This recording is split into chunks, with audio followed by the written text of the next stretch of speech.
En cette nuit du 9 mars 1860, un yacht est pris dans une tempête effroyable.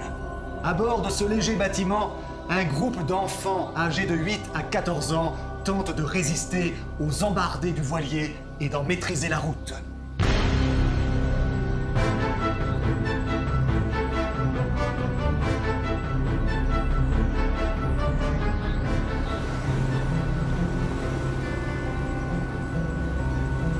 Qu'était-il donc arrivé? L'équipage aurait-il disparu dans quelque catastrophe, ne laissant à bord que de jeunes passagers livrés à eux-mêmes, avec pour unique soutien un chien?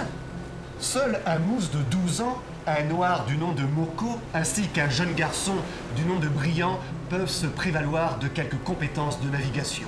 Ces deux jeunes font d'ailleurs preuve d'une adresse remarquable pour garder le plus de toile possible afin de maintenir le voilier vent arrière. Soudain, Moko cria « Terre! Terre !» À travers une déchirure des brumes, le mousse vient d'apercevoir les contours d'une côte vers l'est. Tous les yeux se fixent alors vers cette terre. Miraculeusement, le yacht qui allait se fracasser contre les brisants de cette côte inconnue va finir par s'échouer sur une grève. Ils sont sauvés, tout au moins provisoirement. Mais qui sont ces enfants? Et que font-ils donc à bord de ce yacht? Ce sont les membres de la pension de Sherman, un établissement scolaire parmi les plus estimés d'Auckland en Nouvelle-Zélande. Il y a près de 3 semaines, c'était le commencement des vacances. Pour un certain nombre de ces élèves, c'était la perspective d'un voyage en mer à bord d'un yacht affrété par les parents d'élèves dans un voyage de découverte des côtes de la Nouvelle-Zélande. Jules Verne tient à nous préciser ici que dans les pensionnats anglais, l'éducation diffère assez sensiblement de celle qui est donnée dans les pensionnats de France. On y laisse aux élèves plus d'initiative et par suite une liberté relative qui influe assez heureusement sur leur avenir. Ils restent moins longtemps enfants. En un mot, l'éducation y marche de pair avec l'instruction. Ce yacht appartient au père de l'un de ces jeunes enfants, ancien capitaine de la marine marchande en qui l'on pouvait avoir toute confiance. Une souscription répartie entre les diverses familles devait couvrir les frais du voyage qui s'effectuerait dans les meilleures conditions de sécurité et de confort. Mais dans la nuit précédant le départ, alors que le groupe d'enfants est en train de dormir à bord, le bateau se détache de son amarre pour une raison mystérieuse et alors même que le capitaine et l'équipage s'étaient absentés. Le yacht se trouve entraîné à la dérive et lorsque les enfants se réveillent, ils ne peuvent que constater qu'ils sont perdus en plein océan Pacifique. Désormais, les voilà livrés à eux-mêmes, échoués sur cette terre en n'ayant aucun moyen de connaître leur position. Mais quelle est cette terre qui semble inhabitée? Se demande l'un des grands, un Américain du nom de Gordon. Les petits, quant à eux, ne voient que le bonheur de pouvoir enfin courir sur la plage et aller s'amuser à chercher des coquillages. Alors que les grands s'organisent pour la survie du groupe, les petits trouvent toutes les occasions de jeu, telle cette fameuse fois où ils joueront à cheval avec une tortue géante sur la plage. C'est donc tout un pensionnat de Robinson qui est ici mis en scène par Jules Verne. Si la plupart sont d'origine anglaise, il y a aussi Gordon, l'Américain, et 2 Français avec Briand et son frère Jacques. Briand a pris très vite un ascendant sur ses compagnons, devenant, durant cette terrible navigation, leur chef naturel. Âgé de 13 ans, peu travailleur, quoique très intelligent, il est souvent l'un des derniers de sa classe, tout en lui arrivant parfois à s'élever au premier rang grâce à ses facilités d'assimilation et à sa remarquable mémoire. Briand est toutefois audacieux, entreprenant, adroit aux exercices du corps et surtout serviable et bon garçon. Tout l'opposé d'un autre garçon du même âge, un certain Doniphan. Ce Doniphan, fils d'une famille de riches propriétaires, est sans contredit l'élève le plus distingué du pensionnat. Intelligent, studieux, il tient à ne jamais déchoir et son caractère impérieux le porte à vouloir dominer partout où il se trouve. De là vient entre Briand et lui, cette rivalité qui remonte à plusieurs années et qui s'est surtout accentuée depuis que les circonstances ont accru l'influence de Briand sur ses camarades. Grâce aux réserves du yacht, nos jeunes Robinson ont de quoi subvenir en partie à leurs besoins, sans compter un armement de plusieurs carabines et revolvers avec toute la réserve nécessaire en munitions, permettant ainsi d'envisager de nombreuses chasses. Mais il y a une terrible interrogation sur toutes les lèvres. Où sont-ils? Et surtout, sont-ils sur une île ou un continent? Lors d'une exploration, nos jeunes Robinson découvrent, à l'autre bout de leur nouveau territoire, une masse d'eau sans limite visible. Mais au moment de repartir, quelle n'est pas leur surprise de constater que le chien est en train de boire cette eau. Il s'agissait donc d'eau douce, prouvant ainsi qu'il y a une terre de l'autre côté de ce lac et pouvant laisser supposer qu'ils sont peut-être sur le bord d'un continent.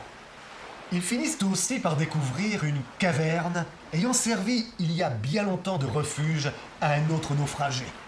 Plusieurs traces permettent de déterminer qu'il s'agissait d'un officier de marine ayant occupé le lieu il y a plus d'un demi-siècle. Ils retrouvent son cadavre au pied d'un arbre. Cette découverte impressionne nos enfants à plus d'un titre, car elle signifie qu'un homme adulte, de surcroît officier, n'a donc trouvé aucun moyen pour quitter ce territoire. Nos Robinson prennent alors conscience qu'ils ne reverront peut-être jamais leurs parents ni leur pays. En fouillant la caverne, ils découvrent un papier sur lequel a été tracée par ce naufragé une carte. Ils reconnaissent le lieu d'échouage de leur navire et certains autres points qu'ils viennent de découvrir. Or, cette carte montre aussi qu'ils sont sur une île. Cette étendue d'eau douce qu'ils venaient de découvrir n'était qu'un lac gigantesque placé sur la partie centrale de cette île. Nos jeunes Robinson décident de venir habiter la caverne de l'ancien naufragé en l'aménageant, en l'agrandissant à coups de pioche et en y pratiquant quelques ouvertures. Baxter, un garçon de 13 ans, très ingénieux et adroit de ses mains, déploya ici beaucoup de zèle. Après 15 jours de travaux acharnés, le nouveau lieu d'habitation est prêt. Ils y ont transporté la cuisine du yacht et ses couchettes et tout le confort nécessaire. La vie va désormais pouvoir s'y organiser.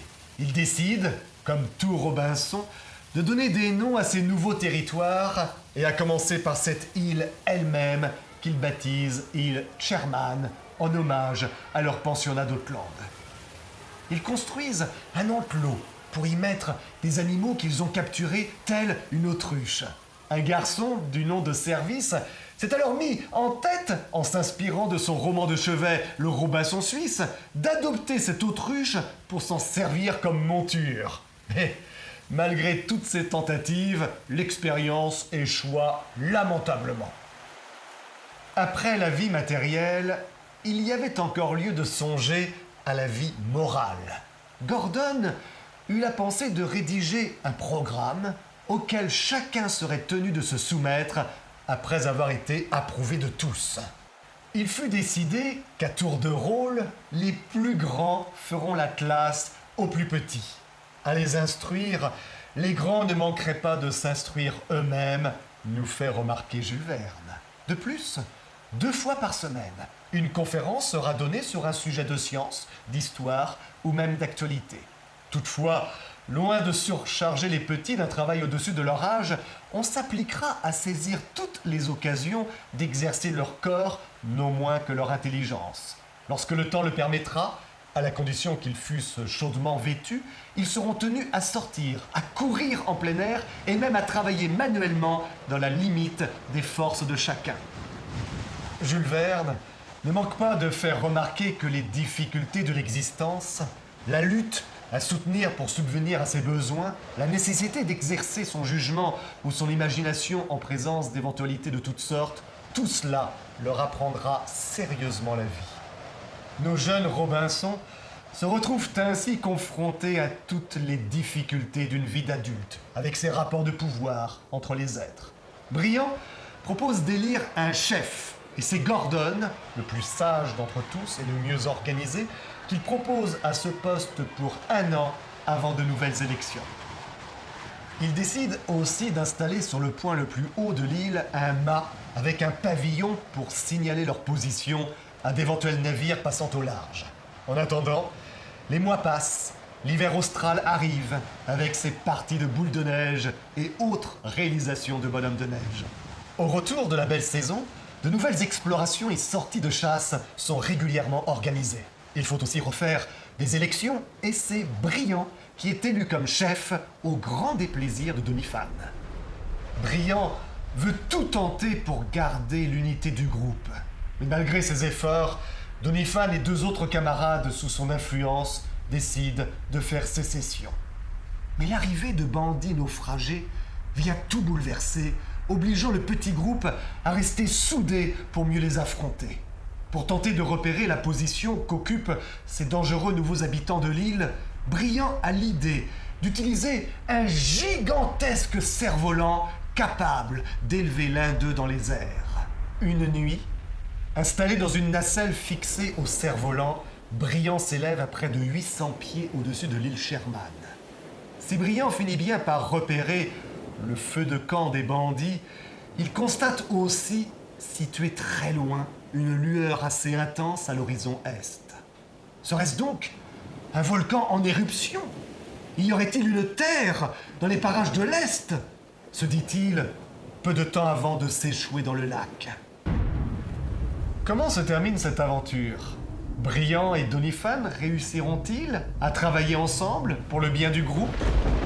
Nos jeunes Robinson arriveront-ils à résister à ces bandits grâce à l'aide de Kate, une attentionnée gouvernante américaine, et Master Evans, un marin expérimenté qui ont pu tous deux échapper aux forbans échoués sur l'île et qui avaient pillé leur navire?